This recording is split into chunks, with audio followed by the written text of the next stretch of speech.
Ito nga pala yung ibon na ibibigay natin, no, kay Toto Reyes. Yan, no. Itong black checker na to, yan, no. At saka itong pula na to, yan. Yan. Tapos yung isa dito, yan, kay Dennis Calapatis. Bali ito, mga ilang araw na to, mga 2 days o 3 days, ibibigay na natin to kay Toto Reyes at kay Calapatis. Dennis Calapatis, no, kasi natuka na sila eh. At para mapaamo nila, no. Bali ang magulang niyan ito kapatid po to ng ng nilod ko ng Tacloban, Leyte, no. At yun ng nanay no na yung Grisid. Bali yung anak nito inilalaro natin ng SDR o summer race, no, sa south, yung naka-combine ring na puti ang ring. Tapos ito kapatid nila yon. So yun mga kaibon, mga ka-Stanley Boy, titingnan natin yung performance ng mga kapatid nito. Yan. Yun nga yung pinapalipad ko na parang ayaw pa halos lumipad, no? Pero nalipad naman sila kasi nga siguro medyo manipis pa yung katawan at medyo bata-bata pa. Hindi kagaya ni Red Checkered, yung halos kaidaran nila medyo okay na, no.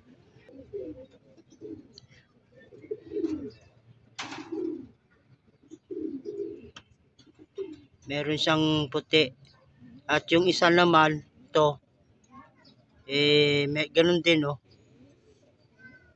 Yan kay Dennis Calapatis yan. Yang maduming pagka blue bar na may puti.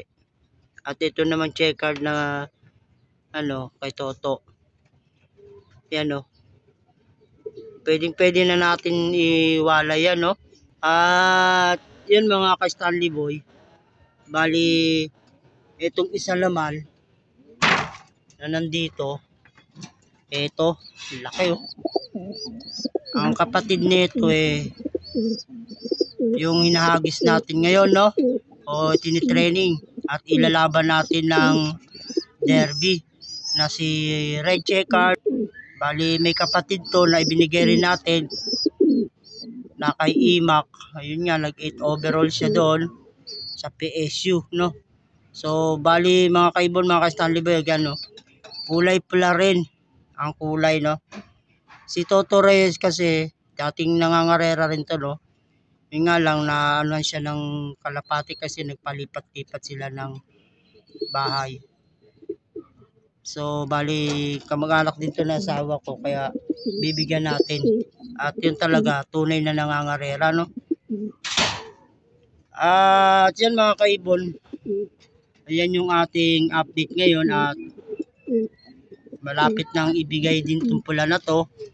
Mga ilang araw na lang to, ilang linggo,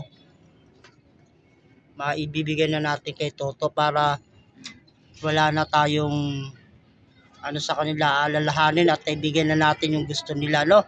At eto nandito, tatawagan ko na lang siya para makuha niya na tong ibon na to, para mapaamo niya na agad. Yan, no. Gandang ibon pero hindi pa natin masasabing maganda kasi nga kailangan pa na i-karera.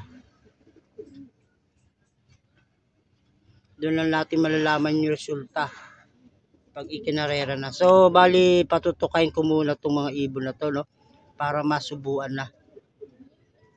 Ito mga kaibon, no, bali inuuna ko sa kanila yung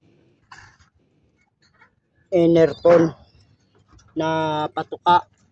Kasi itong Enerton mayaman to sa protina, no, para umalsa yung katawan ng kalapati. Ayan sila, oh. Tingnan nyo mga kaibon, no.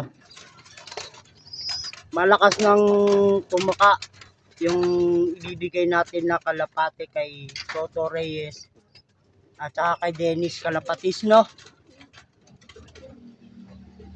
Pwede na nila tong kunin o pwede ko na tong ibigay sa kanila at ihatid, no. Bali ako na maghatid kasi para makita rin natin sila at hindi na sila maistorbo. Malapit lang naman sila dito sa Las Piñas eh. Ako na magbabiyahe mismo. Ayan, Toto Reyes at saka Dennis Calapatis, no? Yung kalapati na ina-arbor nyo sa akin, no? Okay na, okay na. Natuka na sila. Malakas na, oh.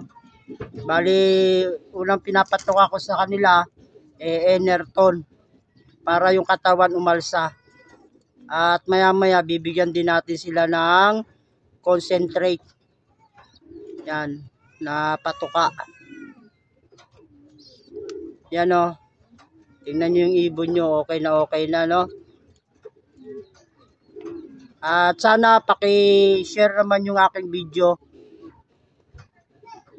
para naman mas maraming manood at may makapag-subscribe na iba, no?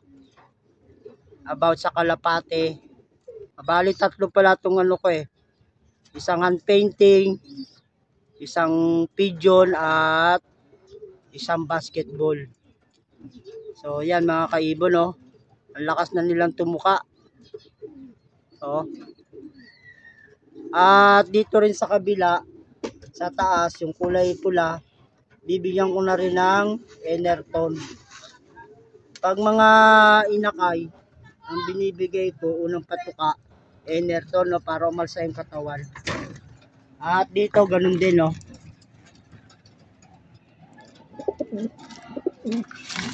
Yan.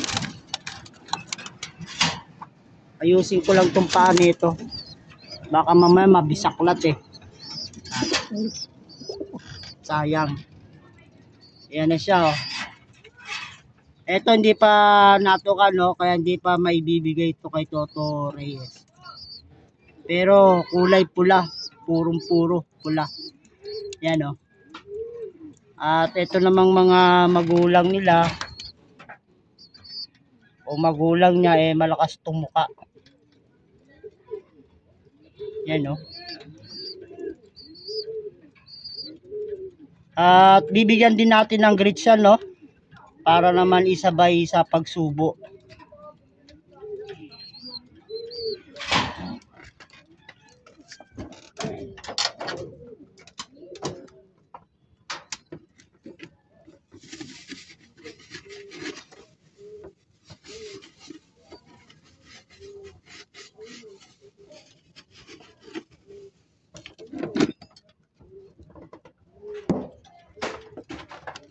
Ito yung grits, oh. Everyday yan may grits. Pag ako nagpapatuka ng inakay. Yan.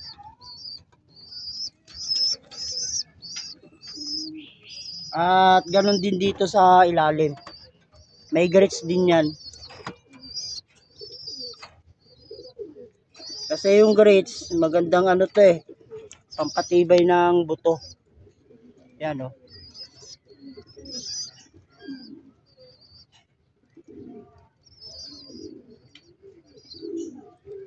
Natuka rin ng grits yung inakay.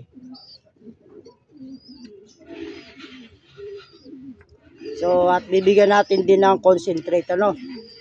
Para, kaya concentrate yung binibigay ko para hindi mahirapan magtunaw yung inakay. Ito yung concentrate, oh.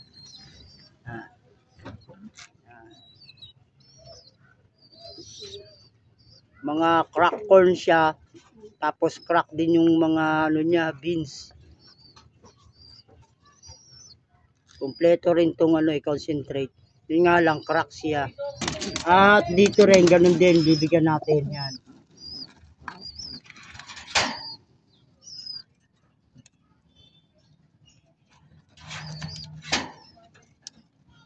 Malakas silang tumuka, no? At agresibo silang magsubo sa mga inakay nila. At pagkatapos nilang tumuka, siyempre bibigyan natin ng tubig. Ito mga kaibon, no, painumin na natin, no, para makapagsubo. Yan. At marunong na rin silang uminom, oh. Ayan, oh. Kita nyo. Uminom na silang dalawa, no. Hindi na sila problema para subuan pa kasi natuka na, nainom pa ang mga inakay na ating ipamimigay. Yan o. Ayan o, susubuan pa o.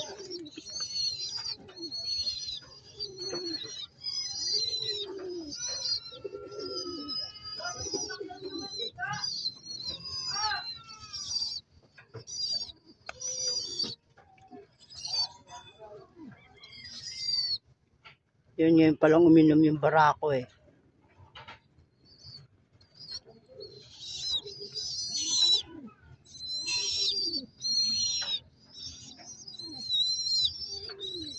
Bali yung magulang nito, ayun oh, may itlog na naman eh. Nililimliman na. Ayan. Bali gagawin ko siyang stock bird no, yung itlog nito. At yan, nagsusubo na nga yung ating bagong breeder eh. Ayan oh. Natuka na sila at sinusubuan pa. Okay na okay ito mga kaibon ano. Mas gaganda yung katawan nila.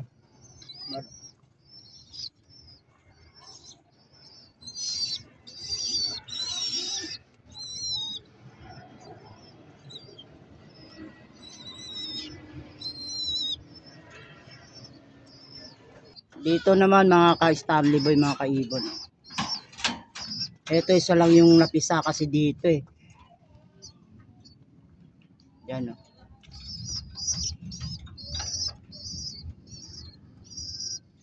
Magsusubo na rin to. Pero ito hindi pa madadala ni Toto Reyes. No? Hindi ko pa madadala sa kanila. Kasi nga, hindi pa to natuka. Mga 1 linggo pa to, tingin ko lang.